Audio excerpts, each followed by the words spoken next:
This afternoon on the Marketplace, the Minister for Lands and Natural Resources sets out conditions and exceptions to mining and prospecting in Ghana's forest reserves as the Ghana Army scouts river bodies and forest centers for illegal miners. For the enterprises or operations or companies who have already acquired mining licenses or mining leases and gotten forest entry permit and are mining and following the protocols, the environmental protocols, they have what we call accrued rights. Fuel prices set to go up by almost 50 pesos per litre as new taxes on petroleum products take off from the 1st of May tomorrow. Plus, are Ghanaian engineers leaving the country for jobs abroad? The newly elected president of the Ghana Institution of Engineers speaks to Joy Business on this matter. Hello once again, you're welcome to the program. My name is Charles IJ. Let's settle for the details. Of course, first of all, let's draw your attention to the trending business news today, which of course is getting everyone talking, which of course has to do with matters regarding three major stories. But in the meantime, before we do that, the Minister for Lands and Natural Resources, Sam Abujinapo, has set out conditions for Ghana's mining community with regards to the prospecting for gold in forest reserves and along water bodies. Already, the President has ordered the Ghana Armed Forces to clear all river bodies of persons and mining activities. Let's listen in to the Sector Minister who updated the media on this exercise. There will be aerial patrols where GAF has already swept past.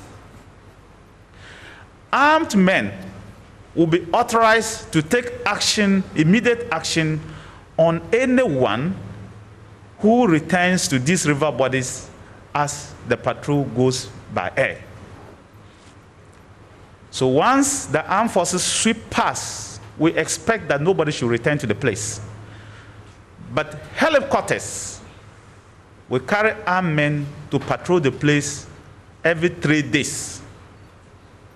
And anybody found operating again on the areas that have been cleared, the security will be tasked to take immediate action. Whatever they say or whatever they do, we cannot communicate to you, but they will take action. So it is not in your interest to return to site. And we want this message carried out to the people of Ghana.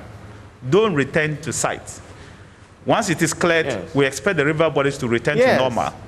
The task of the armed forces and the Ministry of Lands and Forestry is to ensure that River Pra is cleaned up.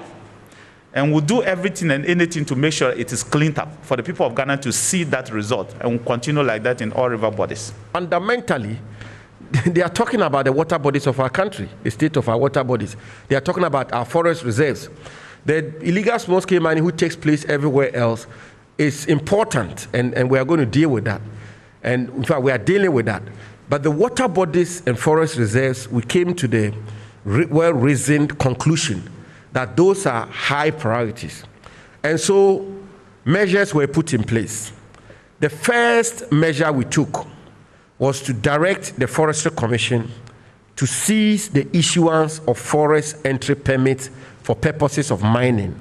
For those who are familiar with the processes leading to actual legal mining in forest reserves, having secured all your permits from the Minerals Commission, the EPA, and so on and so forth, you require a forest entry permit in order to mine in a forest reserve. If you are going to mine at a place which is not a forest reserve, you don't require a forest entry permit. But if it's a place which is designated as forest reserve, you have to go to the Forestry Commission for a permit in order to be able to mine. So we'll put a freeze on that, which means there cannot be further mining in forest reserves. I have to clarify that.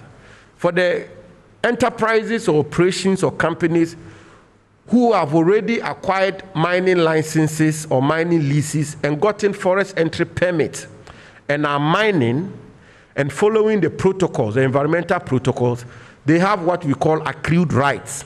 So this instruction will not take a retroactive effect. So it will not affect them. And there are a good number of responsible large-scale, small-scale mining schemes going on in forest reserves with the right permit. But in the future, no more forest entry permits.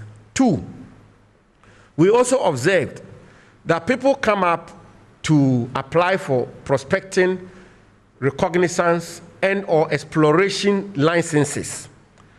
And again, those who are familiar with the mining industry, those kinds of licenses are for you to go and check whether or not the concession is mineralized, whether or not you can find minerals in the concession. If you find minerals, you then will come back to the Minerals Commission to go through the processes all the way to get a mineral operating permit and a forest entry permit before you can mine. But we observe that people come, they get the license for prospecting, and then they move straight away to mine.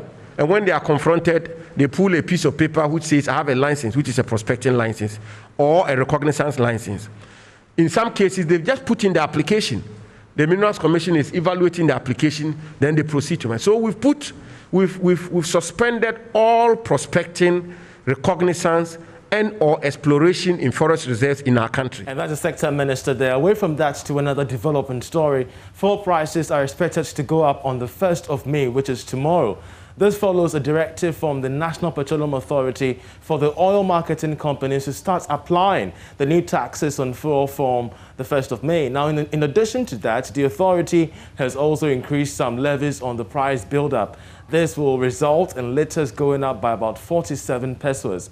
Joy Business is also learning that the price could be more than what is expected, as some marketing firms are also expected to increase the margin by some 3% as part of 2 weekly receipts. Well, Duncan Amwa of COPEC joins us via Zoom to help us understand what exactly the implications of this could be. Duncan, we're so grateful that you joined us. What do you make of this particular increment?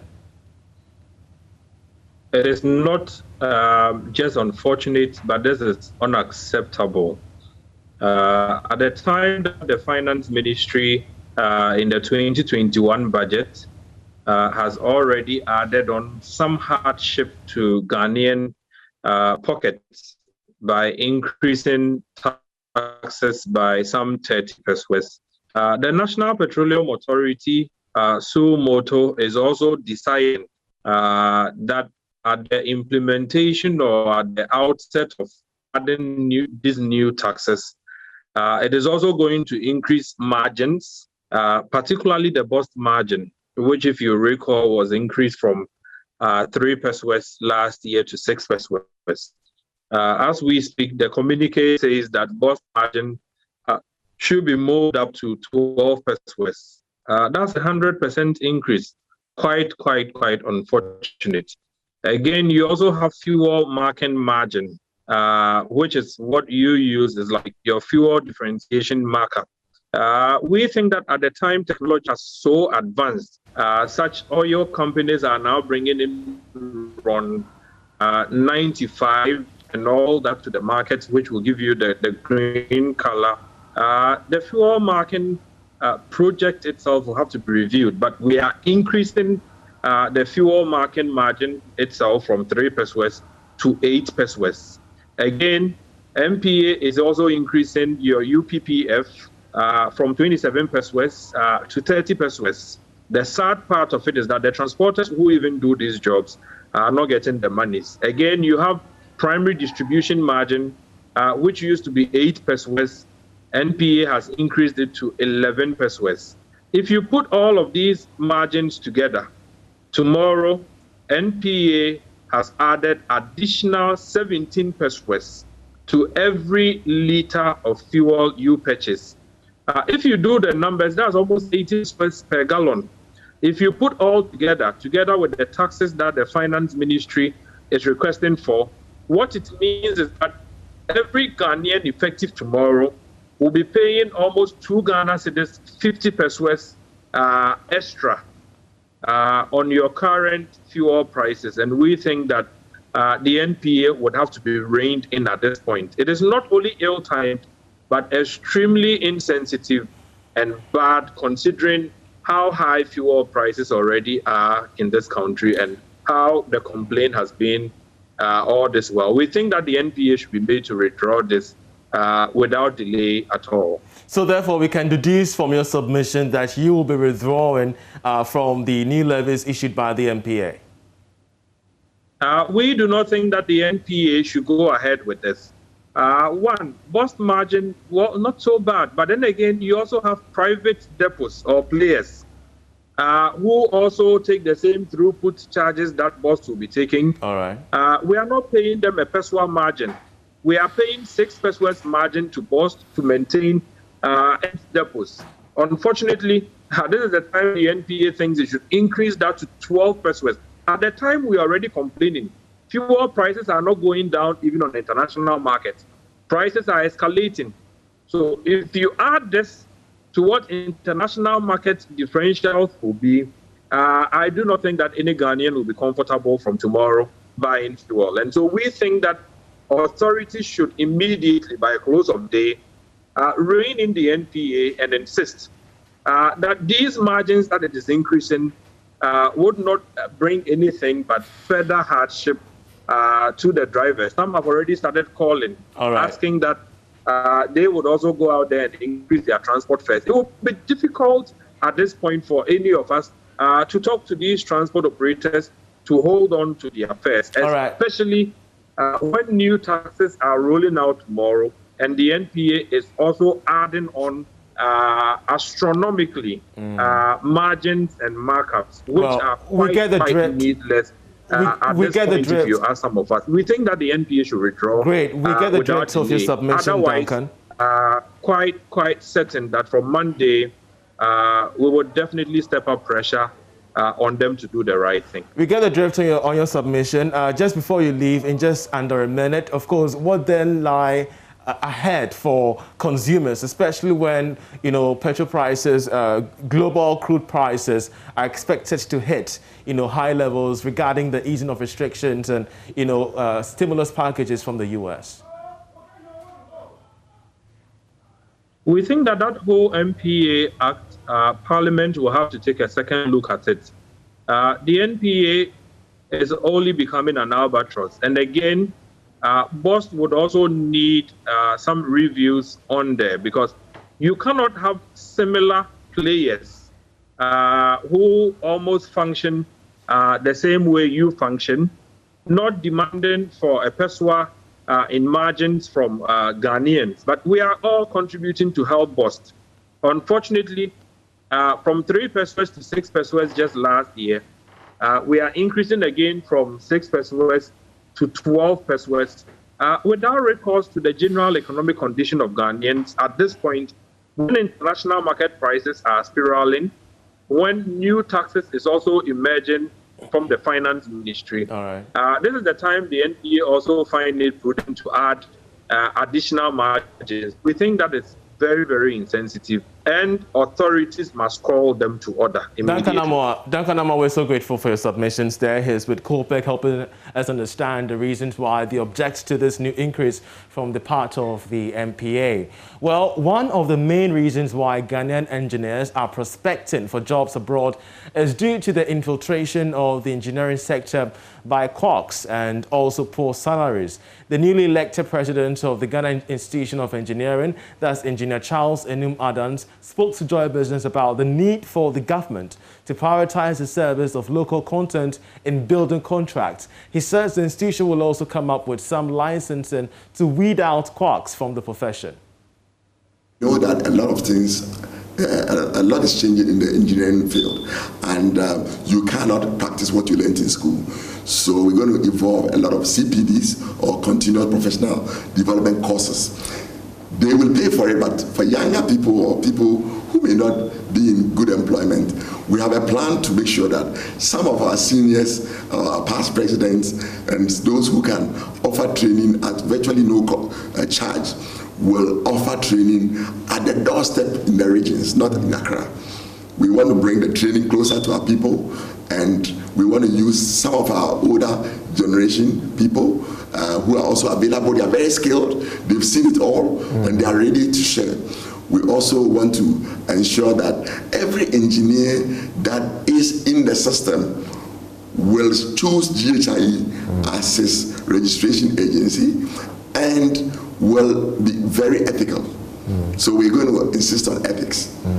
And last but not the least, we are going to ensure that engineers are paid well. So we're going to advocate for, because you see, you cannot make people professional, ethical, and all of that, and forget about their salary. They're not paid well? I would say that a lot of engineers can be paid better than what they are receiving. Because you see, I told you that without regulation, anybody was an engineer. And therefore, they'll tell you, if you go, we'll get another one. But now that we are emphasizing on professionalism, license, you can actually be sent to court for not having a license. And therefore, if we get the right people who are trained to do the work, and we weed out the quacks, then definitely those who are doing the work, because they will bring more value. And it is just fair. The Bible says that for every labor, there is profit. It means if I increase my value, it is just normal that if I help you to make more profit, you can share your profit with me. So you can give me a little more. So if maybe you are paying me X, and you can give me 1.5X. I'm not taking all the money. I'm just taking a little more, just as an appreciation for being a good engineer. And I think that would not be too much. Let's still stay within the professional fray, because the Chartered Institute of Marketing Ghana has expressed its commitment to weed out members who engage in unethical marketing practices. According to the president of the institute, Dr. Daniel Kasati, his outfit is working in collaboration with relevant stakeholders to ensure the institute exercises its powers to rid the industry of bad marketing activities. There is more in this report. Engaging the media after the launch of the CIMG Professional Marketing Qualifications Examinations, President of the Chartered Institute of Marketing Ghana, Dr. Daniel Kasati, gave a strong indication that the licenses of members who are found to be in breach of good marketing ethics will be revoked and sanctioned. If you belong to a profession and there is no act backing your existence, it is very difficult to regulate the ethical conduct and professional conduct of your members. Now with the Act, we are able to put in place adequate measures to weed out bad nuts. You know, for professional groupings, your certificate can be taken away from you, right? Those of us who did the program early in the days with the UK, if you misbehaved here, you were referred to an ethics and disciplinary committee, and if they found you guilty, your certificate will be withdrawn. So in Ghana, now that we have this bill, if you are a practicing marketer, a member of the Chartered Institute of Marketing Ghana, and you are found to be culpable of any offense whilst practicing your profession, the disciplinary committee will be set up to investigate you, and when you are found culpable, your certificate will be withdrawn or suspended for some time, depending on the gravity of the offense. Meanwhile, Chief Director at the Ministry of Education, Benjamin Jesse, who delivered the keynote address on behalf of the Education Minister, Dr. Yao Osei Edichum, assured CIMG of the ministry's support to enhance professional marketing in Ghana.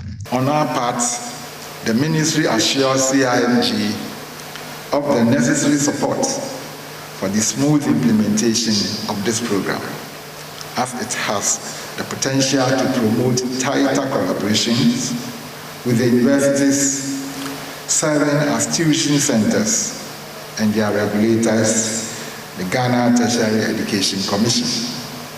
Also at the launch of the CIMG Professional Marketing Qualifications, Vice Chancellor of the University of Professional Studies, Abednego Feyi Oku Amate, urged CIMG to pay close attention to public sector marketing to enhance its contributions to the Ghanaian economy. My favorite subject, of course, is public sector marketing. I do hope that CIMG will pay close attention to public sector marketing, that the contribution to the public sector is going to be great. We thank the President for assenting to this bill for us. At least we are now going to pay in local currency. And the few who run to UK to go and continue education and they don't come back, now they stay in Ghana. UPSA will collaborate with CIMG. And obviously, if you want to offer this course, this is the best place to come. Nicholas Brown's report for Joy Business. You're still watching The Marketplace. We're taking a short break. When we return, we'll bring you the top 3 trending business news. Do stay.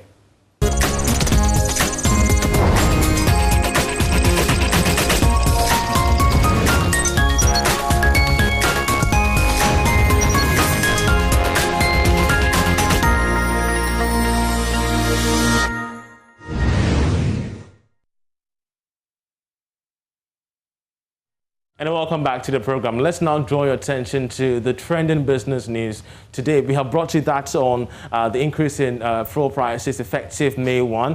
Also, shall we be bringing you that of food prices expected to shoot up from the 1st of May? Take a listen.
And thankfully, we're joined by Pierre Dumarco, who is Executive Director of CAT International, for his assessment and analysis on these trending business stories. We're so grateful, sir, that you joined us.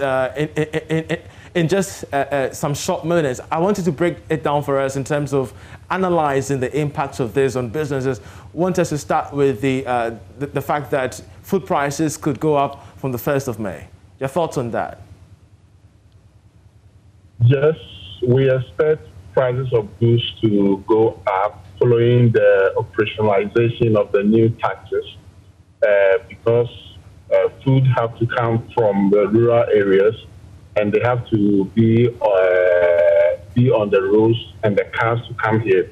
And so it is. But then one of the things we've seen is that sometimes people over exaggerate and then over apply the price differential. All right. And so we shouldn't expect so much in terms of hike in prices of goods and services, because even the 1% levy on the VAT is not that much that should cause any. Some business can even absorb it without necessarily having to pass it on to consumers. The other trending story, the fact that government is to borrow about 4.12 billion cedis fresh funds in the second quarter of this year. Yes, we saw that government finances have been hit severely because of the COVID.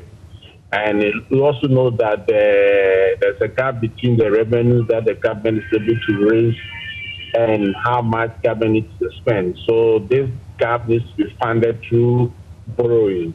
But the issue is that how will this government borrowing affect the private sector access to funds? That is what we should be concerned about. And we also know that the public debt stock is also increasing. That should also be a concern. All these things comes to the fact that government needs to do more with regards to revenue generation. Right. There are some areas that government are not taxing. All right. Unfortunately, anytime government government rather come to the existing taxpayers and take more money from them. I think that thing should rather we should look at the other source of taxation that not explored. Let us end briefly on the matter of the ravaging impact of COVID-19 on Ghana's trade surplus. We're learning it could impact gold, it could impact cocoa, and even that of crude prices. Your thoughts on that? Yes, I mean, the COVID is affecting demand. If you look at what's happening in India now India is more concerned about something related to health sector, not gold. And some countries like Brazil and other countries in the Europe. Of course, we've seen that the U.S. economy is doing well, but then some economies are not doing well. Today, for example, we learned that the EU zone has gone into a recession. And so all these things are also going to affect our commodities. And so we should tighten our belt and expect difficult times for this year. We're so grateful, Pierre Dumako, for joining us for your assessment on the three trending business news. But just before we go, news just coming in shows that data and call services of MTN expected to go up from the 1st of May tomorrow. This follows the decision of the telecoms company to apply the 1% increase in the National Health Insurance Levy as announced in the 2021 budget. So much of goods and services going up from the 1st of May. We shall keep an eye on this to give you updates as and when. But that's how we end the marketplace. I'm Charles Aite. Many thanks for watching.